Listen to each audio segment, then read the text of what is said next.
Hello again. Welcome back to Random Gleanings. He's Chris. I'm Jesse. And Chris, today I think our topics kind of line up with my favorite candy from the 80s, Now and Later. Now and Later. Yeah, man. I think there's some things that we've seen kind of come out through the markets here that have an effect for now and that certainly have an effect in the long term. Yeah. Let's get started. Yeah, let's talk long term first. So first chart, this was back from mid-May, I think May 11th to be exact.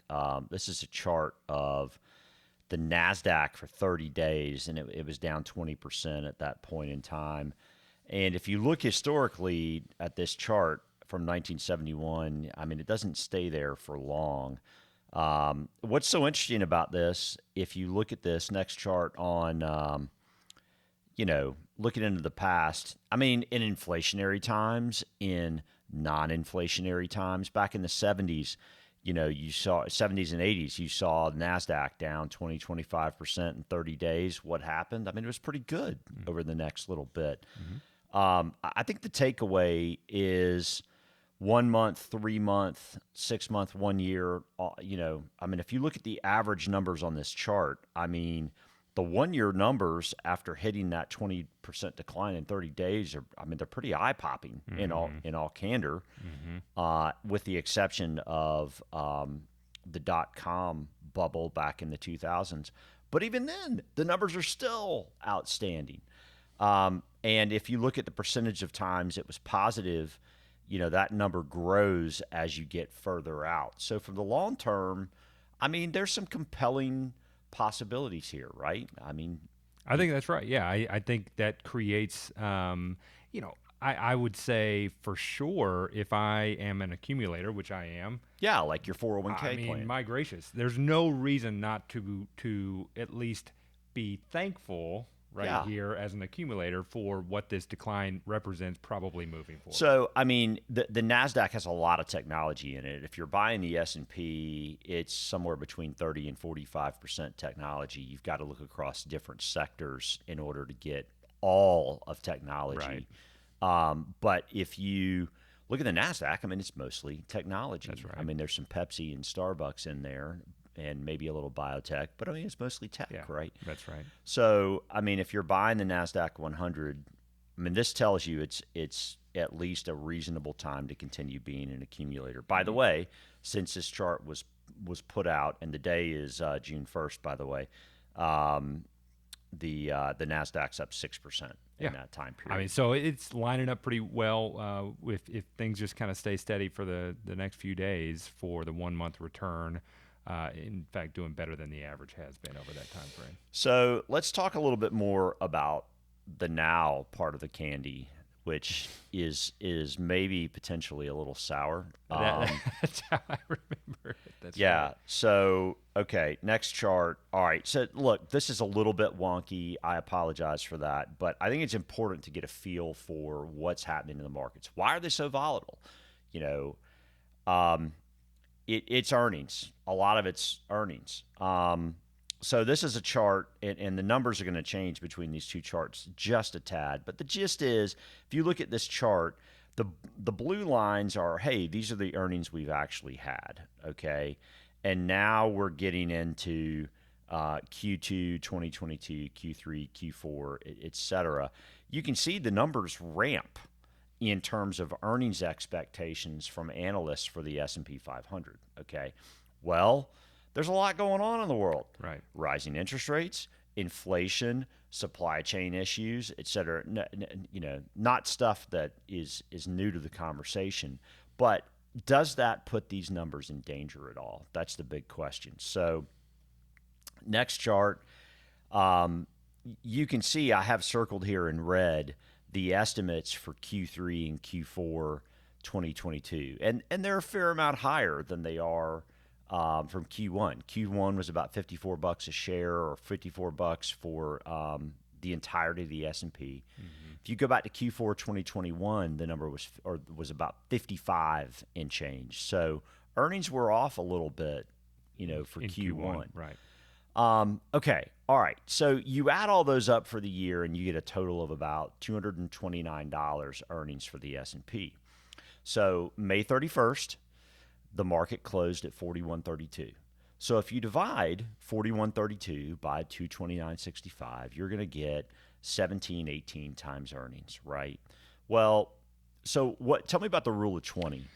So this is something that was actually kind of new to me, even though apparently it's been part of the market lexicon for a long time. But the idea is that if you take a 10-year projected inflation rate on, which they're saying is around 2.5, 2.7 right now. Okay, so just call it 3. Okay, so right? 3, and then you add the current PE. That is the rule of 20, and that's how those things that would influence if the expected inflation rate goes up, probably PEs are coming down, Right. If PE goes up, it's probably an indication that inflation is going to be tamed. Okay, so if you took a 3 10-year inflation, a 3% 10-year inflation, that would imply a 17 times earnings Correct. trading for the S&P, which on this number would be about 3,900, and we closed at 41.32 on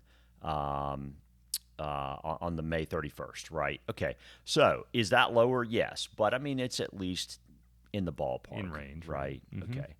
Now, next chart. Let's look at if earnings really flatten out in the back half of the year because of all those concerns: supply chains, higher interest rates, Labor costs.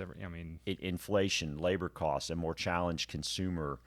And let's say earnings are then lower for the rest of the year.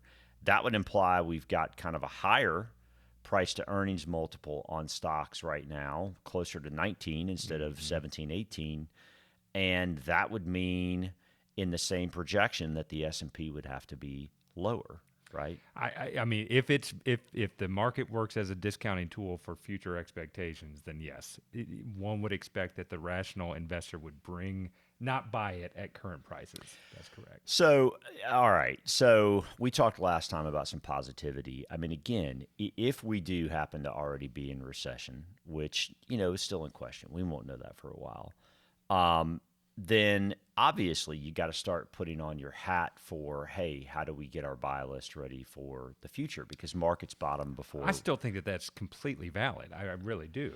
Well, it may be valid. I think it's important to take the other side too, which is, okay, if earnings drop, right, then what happens from a market pricing standpoint? Well, real quick on the buying list, I'm a disciple of Consumer Reports, right? Right. So the idea that I need to buy a new washing machine, unless unless it's dead and I've got dirty laundry piling up, I'm probably going to spend some time going through the research as to which one is the best one for me, right? So I know that I'm going to buy, Right. but I'm going to spend some time in the process of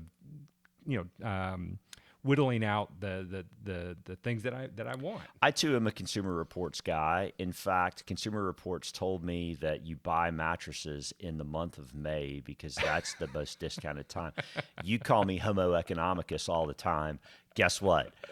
I bought a mattress in May. And I bet if you needed one from January, your wife was thrilled that you could do it. Yeah. Just So, like but listen. So that also implies that you want to think about when you want to be and buying. that's the So whole point. That's what I wanted to reiterate. But creating a buy list and then buying immediately are not the same thing. I mean, one quick note on that, just to wrap this up. One of the research partners that we utilize has some thematic ideas as to what the future holds, and two of those right now that have piqued my interest is the millennial generation, the largest generation that has ever come to the face of the bigger earth, than right, Xers, boomers, that all are of them. going into their larger earning income, as well as just let's note a generation above them that with the transfer of wealth probably means that they will be an influential buyer Right. of whatever companies are doing. Right. So, perhaps the buying list is something that we're just saying, hey, let's be paying attention to that. Let's also note that AI might have some future prospects. That's what I would say, is that it doesn't mean that we pulled the trigger yet, but we're coalescing around the ideas that we think that the future will hold. So this next chart, just deals with if you get some uncertainty around earnings, ultimately that may reduce valuations further, which is why I put those other valuations on the page. Okay, it's not all rosy and sunshine just yet, but at the end of the day, we do have to be thinking about putting money to work in the coming 6 to 9 months. We don't want to put that 6, 9, 12. Heck, it could take 15 months. I don't know, But if you go back to the Great Recession, 2008, you had a 4-quarter recession. Okay, and that's the worst since the Great Depression. You just can't get too overtly negative for terribly, terribly long here. So that's why we think having a buy list is a good idea. All right. But meanwhile, if we continue to have some concerns about whether the economy is shrinking, whether earnings from corporate America are shrinking, the next chart shows between 2000 and 2003, which was the called the dot-com bust. There were a lot of things in there. There was 9/11. There was a recession in 2002. You saw these periods of time where the market, for on average a few weeks, would pop to the upside, and that's known as a bear market rally. Yeah, I think what I am interested in this chart is a couple things.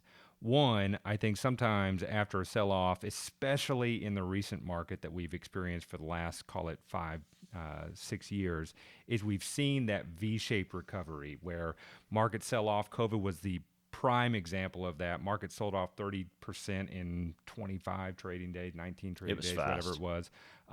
Unbelievably fast. And then, ended on March 23rd, 25th, whatever it was. And then by June, it was back, at all-time highs again, right? So that is considered a V-shaped recovery where it goes down quick and it then recovers very, very quickly. I think, the concern of the bear market rally, the concern of it for me is that you can be kind of roped into, oh, here comes that V market recovery or that V-shaped recovery.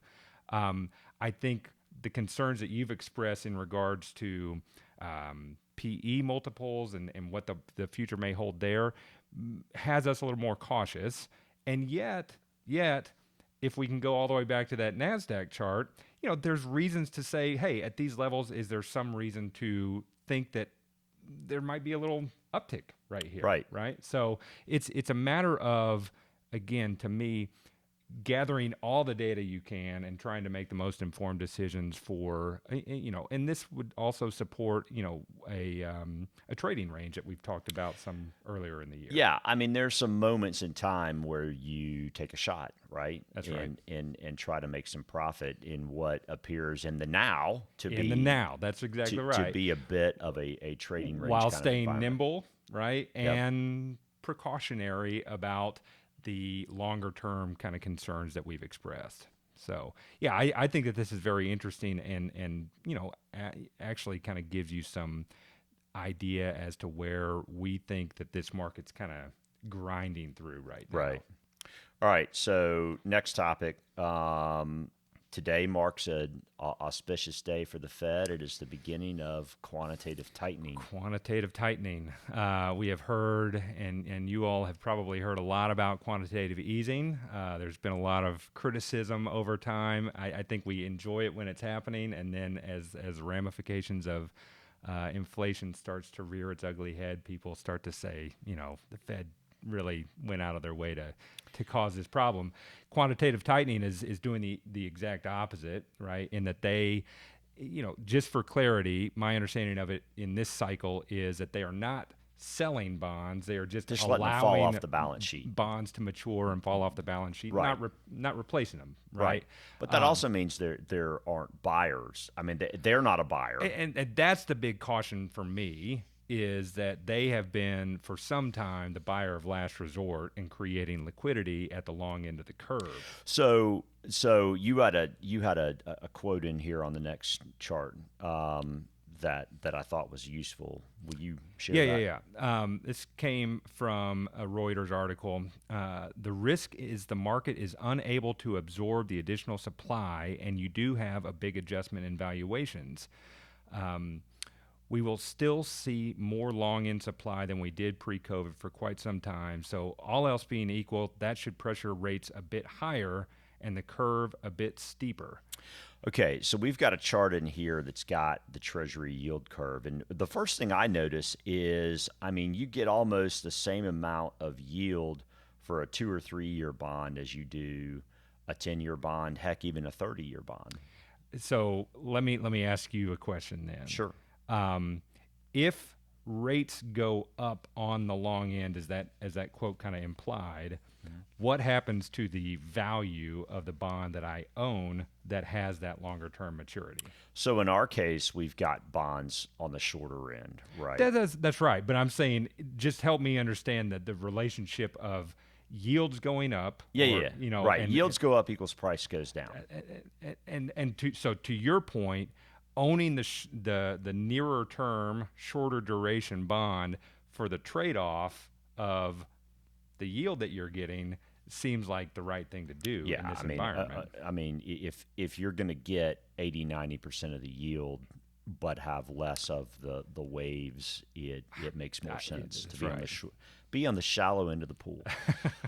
So Jay Powell met with President Biden yesterday, and Biden shared with Chairman Powell that he viewed the Fed as independent and that they aren't going to interfere with the Fed's work, which, on its face is no different than most presidents have treated the Fed. But on the flip side, there's a pretty key message in there, which is effectively Jay Powell got the green light from President Biden, it seems, really to usher in a harder landing if he needs to, which means kill inflation. Killing inflation is more important than supporting the economy right here, was what most took away from that reiteration. I would just make a clarifying statement. From my understanding is the idea that they don't want to kill the economy, but they aren't as concerned about asset prices. Right. Fair enough. So also, as it relates to the economy, here's a chart of oil. Oil hit its highest monthly close price since 2008. That's pretty notable. By the way, oil did double in 2008. I had forgotten this. And that pretty much, certainly the financial crisis was a big aspect of 2008. The other aspect that really, in all candor, doesn't get talked about is the fact that oil doubled in a relatively short period back then, and that caused a recession, or it caused a deeper recession in the process. So oil finished December of last year around $70-ish a barrel. The price to watch for oil is going to be 140. We're around 117 or so right now as of this taping. So suffice to say that, it continues to be an interesting time. We'll see where the 116.25 is where oil is currently. So Yeah. that's all I got. Yeah, I got another, man. Do you want to say thank you to our recent subscribers? We're grateful to you. Appreciate you watching. Please do click the subscribe button, hit the bell if you want to get notified when we do a new post. Thanks so much. Talk to you soon. Take care.